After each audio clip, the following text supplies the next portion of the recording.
Virgilino and his surviving brothers flee into the wilderness and join up with a group of cangaceiros, bandits who roamed the backlands of northeast Brazil. These men had their own code and their own brutal way of dealing with the wealthy landowners who had oppressed them. And this was exactly what Virgilino had been looking for. He quickly rises through the ranks and earns himself the nickname Lampião, the Lantern, because he could shoot a lever-action rifle so fast that his muzzle looked like a flickering lamp in the night.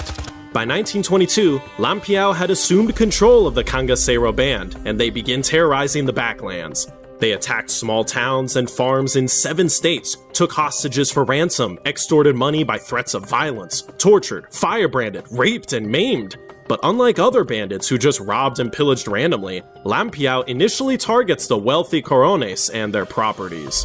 Word of Lampião's raids on the rich spreads through the region, and he becomes a folk hero to the poor. The bespectacled cangaceiro was a walking contradiction. When he wasn't robbing and killing people, he would pray at churches regularly.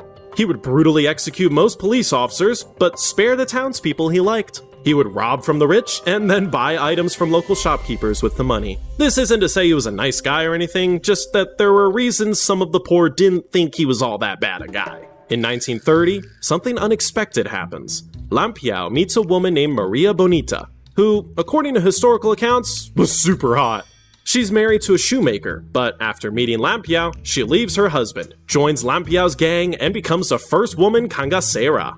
Together they rob, raid, and raise absolute hell throughout northeast Brazil, gaining a reputation similar to Bonnie and Clyde. They were sticking it to the man and having a blast while doing it. But as time progressed, Lampião's tactics became increasingly brutal.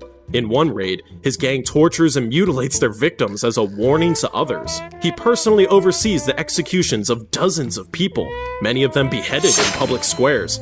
The boy who just wanted a simple life on the farm had transformed into something truly terrifying. By 1938, due to his increasingly brutal actions, Lampião had lost the trust of many of the local townspeople, and his luck finally runs out. The government had been working with local informants who tracked the movements of his gang. On July 28th, while Lampião, Maria Bonita, and 9 other gang members are sleeping in a hideout, they're ambushed by a police battalion at dawn. Lampião wakes to the sound of gunfire and grabs his rifle, but he's immediately hit multiple times. Maria Bonita tries to fight back, but she's gunned down beside him.